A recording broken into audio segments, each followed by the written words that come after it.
Mayo de 1940. Hitler invade Europa occidental. La aviación alemana destroza las fortalezas belgas.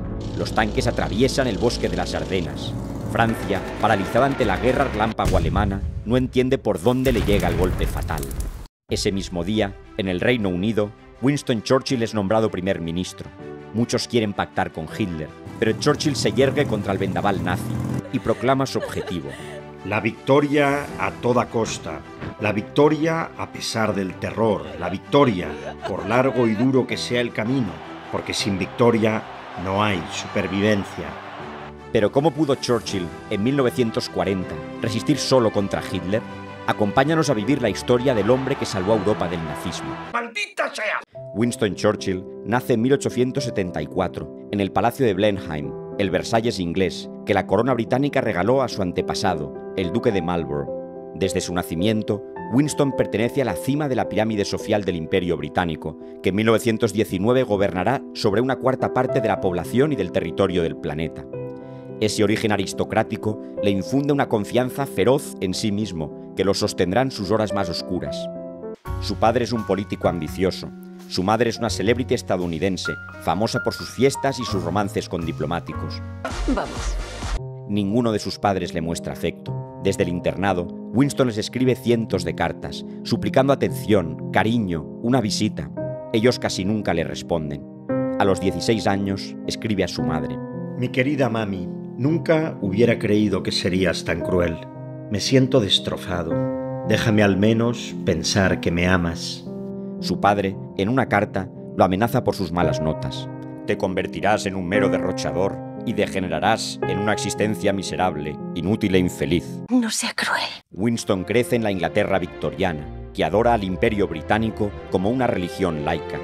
En su juventud escribe: dedicaré mi vida a la preservación de este gran imperio y a tratar de mantener el progreso del pueblo inglés. Además, él asume la teoría de moda de entonces, el darwinismo social, que afirma que hay razas más evolucionadas que otras y que los pueblos más poderosos tienen el derecho y el deber de gobernar a los demás. No es cierto. Sueña con ser soldado y periodista. Se gradúa como oficial de caballería y viaja en 1895 a Cuba como corresponsal de la Guerra de Independencia cubana. Un año después, se une a una expedición británica en la India contra tribus pastunes. Narra su experiencia en crónicas periodísticas y en su primer libro, donde declara que no hay nada más emocionante en la vida que recibir un disparo sin sufrir daño.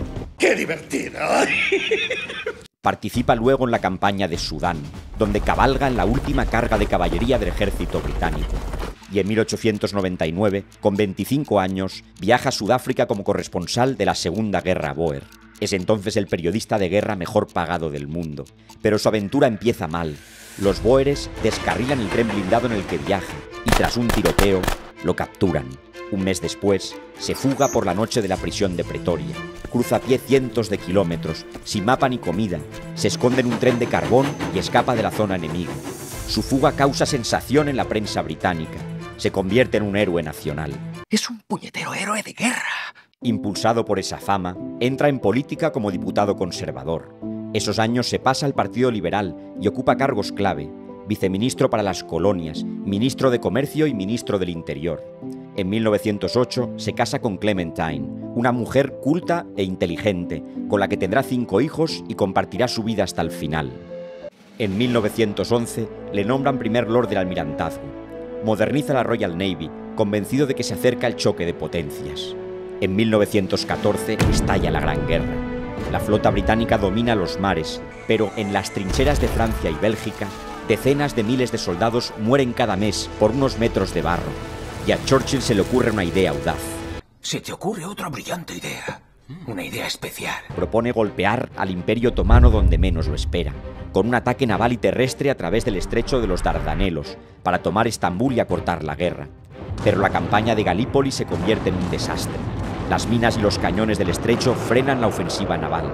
Los soldados que desembarcan quedan atrapados durante meses en una tierra hostil. 50.000 soldados aliados mueren en esa operación inútil. Churchill, hundido, dimite como Lord del Almirantazgo y entra en depresión. ¡Oh, no! ¿Qué he hecho? Como terapia, empieza a pintar en su casa de Chartwell y en busca de redención se alista como oficial y combate varios meses en el frente francés. No le asusta el peligro y escribe a su mujer: uno vive con calma al borde del abismo. Esos meses lidera más de 30 patrullas nocturnas en tierra de nadie y pasa tan cerca del enemigo que oye sus voces en la oscuridad. A solo 15 kilómetros de allí, en el bando opuesto, lucha un joven soldado raso alemán, Adolf Hitler. Mira tú por dónde. Al terminar la guerra, Churchill regresa a la política. Ocupa los cargos de ministro de guerra, ministro para las colonias y ministro de Hacienda. Apoya la intervención británica contra los bolcheviques en la guerra civil rusa y reprime protestas obreras. ¡Mantengan el orden, he dicho! Durante la década de 1930 queda apartado del poder. Son sus años en el desierto. En 1932 viaja a Múnich. Allí observa a los nazis desfilando por las calles, como un presagio oscuro que se cierne sobre Europa. En 1933 define el nazismo como una filosofía de sed de sangre.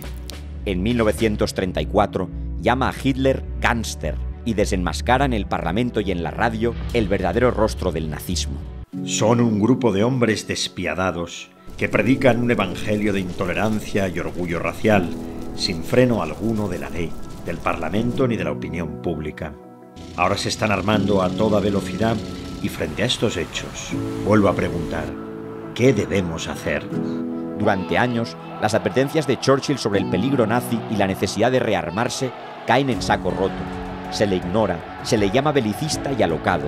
¿Pero qué dices? En 1938, antes del acuerdo de Múnich, escribe a Lloyd George: estamos muy cerca de tener que elegir entre la guerra y la deshonra. Mi impresión es que elegiremos la deshonra y luego tendremos una guerra peor. Y tras ese acuerdo humillante que entrega los Sudetes a Hitler, acusa al gobierno británico de sufrir una derrota total y absoluta. Y no crean que esto es el final. Esto es solo el comienzo del ajuste de cuentas. Churchill había dicho: un apaciguador es alguien que alimenta al cocodrilo, esperando que le coma el último. El apaciguamiento de Chamberlain al cocodrilo nazi iba a ser catastrófico. En marzo de 1939, Alemania invade Checoslovaquia. El 23 de agosto, Hitler pacta con Stalin. El 1 de septiembre, 1,5 millones de soldados alemanes invaden Polonia. Comienza la Segunda Guerra Mundial. El 10 de mayo de 1940, Hitler invade Europa Occidental con 3 millones de soldados. Bélgica y los Países Bajos se quiebran. Francia se tambalea. Gran Bretaña entra en pánico. La gente pide el liderazgo de Churchill. El pacifista Chamberlain dimite y Churchill es nombrado primer ministro. Tiene entonces 65 años. Ha sido ministro de casi todo y ha luchado en 5 guerras en 4 continentes. Así recordará el momento. Sentí que caminaba con el destino, que toda mi vida pasada no había sido sino una preparación para esa hora y esa prueba. Y al fin llegó la hora. El 13 de mayo, en su primer discurso ante el Parlamento, confiesa: no tengo nada que ofrecer, sino sangre, esfuerzo, lágrimas y sudor. Y despliega todo el poder de su retórica para movilizar a los británicos. Me preguntáis, ¿cuál es vuestra política? Os lo diré. Hacer la guerra, por mar, tierra y aire, con toda nuestra potencia y con toda la fuerza que Dios nos pueda dar. Hacer la guerra contra una tiranía monstruosa, nunca superada en el oscuro y triste catálogo del crimen humano. 12 días después, las tropas alemanas arrollan al ejército francés y acorralan en las playas de Dunkerque a 400.000 soldados aliados. La situación es desesperada. Muchos exigen a Churchill que pacte con Hitler. ¡Acuerdo, acuerdo, acuerdo! Pero él se niega. Moviliza 800 barcos de guerra, comerciales y de recreo, y consigue evacuar a 330.000 soldados aliados de las playas de Francia. El 4 de junio pronuncia su mejor discurso. Llegaremos hasta el final. Lucharemos en Francia, lucharemos en los mares y océanos, lucharemos con creciente confianza, con creciente fuerza en el aire. Defenderemos nuestra isla, cueste lo que cueste. Lucharemos en las playas, lucharemos en los campos de aterrizaje, lucharemos en los campos y en las calles, lucharemos en las colinas. No nos rendiremos jamás. Churchill se convierte en el alma de la resistencia británica. Sostiene a su país con gestos desafiantes, símbolos de victoria y palabras de acero. transforma el idioma inglés en arma de combate y dibuja con sus palabras un ideal heroico.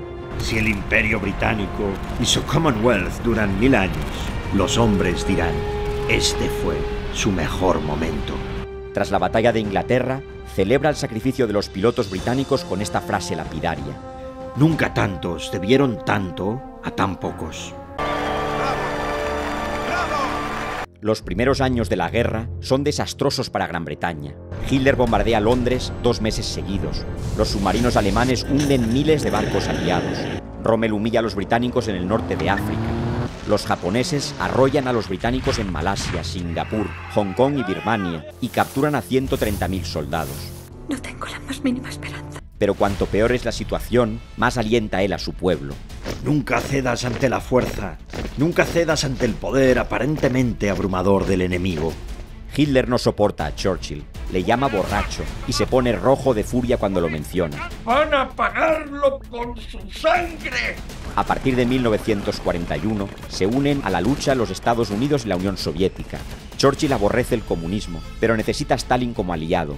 Comenta en broma a su secretario: Si Hitler invadiera el infierno, haría al menos una referencia favorable al diablo en el Parlamento. En febrero de 1943, los alemanes pierden 500.000 de soldados en Stalingrado.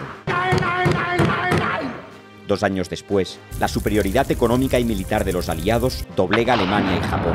El 8 de mayo de 1945, Churchill sale al balcón del Palacio de Buckingham, junto al rey, para celebrar la victoria sobre la Alemania nazi.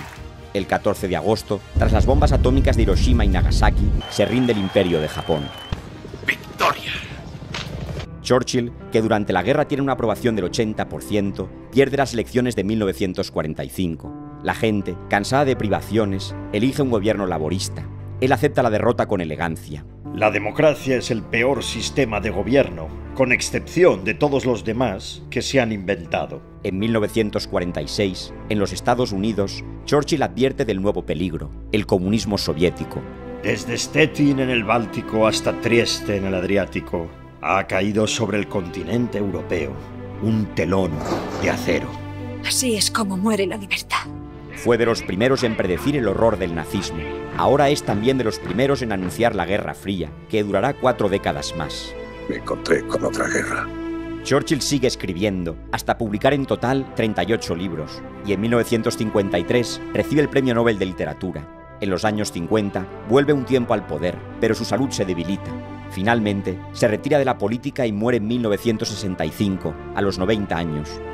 ¡Mantener viva su memoria! Churchill compartió los prejuicios de su tiempo y cometió muchos errores. El desastre de Galípoli, su oposición a la independencia de la India, el retorno al patrón oro, el manejo de la hambruna en Bengala. Arriesgó, se equivocó, pero aprendió de sus fallos. Churchill es un héroe, porque cuando muchos temblaban ante Hitler, él resistió. Resistió aunque estaba solo, aunque la isla parecía condenada, aunque el poder de Alemania era abrumador y la derrota casi segura. Con su retórica de fuego, convirtió el miedo en firmeza y la incertidumbre en coraje. Con su resistencia en los años más oscuros, mantuvo encendida la llama de la libertad, hasta que, con el empuje de los Estados Unidos y la Unión Soviética, el mundo pudo vencer al nazismo. Churchill es un héroe porque encarnó lo que significa resistir, porque como escribió su compatriota C.S. Lewis, el coraje no es una virtud más, es la forma que adopta toda virtud cuando se enfrenta a la prueba. Si te ha gustado esta historia, regálanos un like, suscríbete y no te pierdas este otro vídeo.